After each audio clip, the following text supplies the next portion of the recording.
রুক্মিণীগাঁওয়ে এবার যুবকের দেহ উদ্ধার। ঘরের দরজা ভেঙে উদ্ধার যুবকের দেহ। মৃত যুবক ফার্দিনান্দ স্বর্গীয়ারির বাড়ি কার্বি আলংয়ে। চাকরির জন্য গুয়াহাটিতে আসে যুবক। 22 অক্টোবর পর যুবকের মোবাইল ফোন বন্ধ ছিল। প্রায় 4 দিন আগে যুবকের মৃত্যু বলে সন্দেহ পুলিশের। কী কারণে মৃত্যু খতিয়ে দেখছে পুলিশ।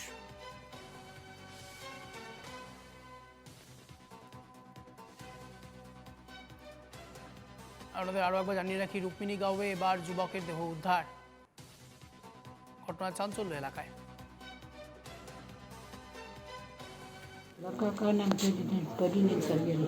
फर्डिनेंद सरगियारी। Okay okay. तो मतलब कितना साल का था? ये न्यूज़ में एज कितना होगा?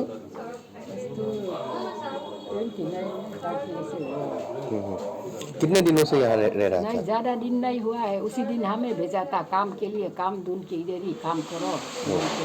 तो होटल मैनेजमेंट डिग्री खत्म करके भेजता है, तो यहाँ में काम करो, ढूंढ के काम करो। भैया का साथ दी तो बोल के भेजा। 1 हफ्ता हुआ था। घर कहाँ पे है? कार्बी कार्बी आंगन। कितने दिनों से यहाँ रुक रहा था? आना जाना रहता था। ओके, मतलब कितना साल हो गया यहाँ पे? ये साल 1 साल। अभी 1 हफ्ता हुआ था ना, काले उसी दिन आया।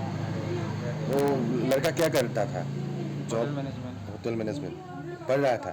नहीं डिग्री खत्म हो गया, जॉब ढूंढ रहा था। अभी जॉब ढूंढ रहा था। ओके, फैमिली का कोई लोग आया? आप है और ये हाँ? मम्मी आपका मम्मी है। ओके, तो मतलब क्या कुछ आपको पता चला क्यों किया ऐसा, क्या हुआ? कुछ बोला था आप लोगों को? नहीं दारू पीता था, सीजर हुआ हुआ था। ओके। मुंह से वाइट वो सब निकला। कितने दिनों से कांटेक्ट नहीं था आप लोगों के साथ? Last Wednesday. वेडनेसडे से कांटेक्ट नहीं था? नहीं वेडनेसडे को हुआ लास्ट कॉन्टैक्ट। हाँ। उसके बाद से नहीं। প্রতিনিধি কল্পজিৎ, রুক্মিণীগাঁওয়ে এবার যুবকের দেহ উদ্ধার, কি জানতে পারছো? নিশ্চিতভাৱে চাওক, কালিৰ দিনটোত গুৱাহাটী মহানগৰীত যদি ঘটনা সংঘটিত হ'ল, ইতিমধ্যে কালিৰ দিনটোত সেই কথা স্পষ্ট হৈ পৰিছে।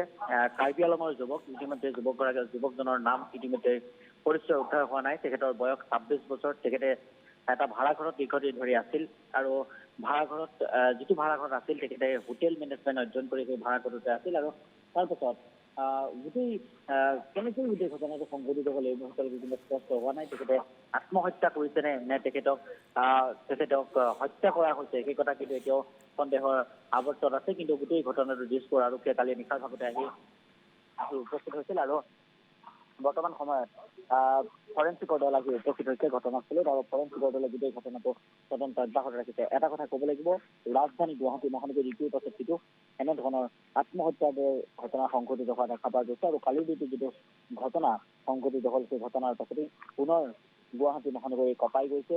আৰু এই যিগৰাকী কাৰ্বি আলঙৰ যুৱক, এই যুৱকজনৰ পৰিচয় ইতিমধ্যেই উদ্ধাৰ হৈছে। তেখেতৰ ঘৰ কাৰ্বি আলং আৰু ফৰেনচিকৰ দল আহি উপস্থিত হৈ এই যি মৃতদেহ, সেই মৃতদেহ লৈ যোৱা হ'ব GMCHৰ মৰণোত্তৰগাৰলৈ। আৰু তাতেই মৰণোত্তৰ পৰীক্ষা কৰা হ'ব। তাৰ পাছতে পৰিয়ালবৰ্গক চমজাই দিয়া হ'ব। এই 4 পৰা 5টা দিন ধৰি থকা এই মৃতদেহটোৰ এই যিগৰাকী যুৱকজনৰ লগত এজন ককায়েক আছিল। ককায়েকজন কৰ্মসূত্ৰে অৰুণাচললৈ যোৱা বুলি ইতিমধ্যে জানিব পৰা গৈছে। আৰু স্থানীয় লোকসকলে এটা কথা কৈছে যে গোটেই ঘটনাটো আৰক্ষীয়ে তদন্ত অব্যাহত ৰাখিছে। স্থানীয় লোকসকলে এটা কথা কৈছে যে তেওঁ প্ৰায় 1.5 বছৰ ধৰি এই ভাড়াঘৰটোত আছিল আৰু 1.5 বছৰ ধৰি থকা এই ভাড়াঘৰটোতে ইতিমধ্যে তেওঁ মৃত্যু হৈছে। এই ঘটনা আত্মহত্যা নে এয়া হত্যাকাণ্ড, আৰক্ষীৰ প্ৰাথমিক তদন্ততে স্পষ্ট হৈ পৰিব। বুঝতে পেৰেছি। অনেক ধন্যবাদ কল্পজিৎ সঙ্গে থাকাৰ জন্য।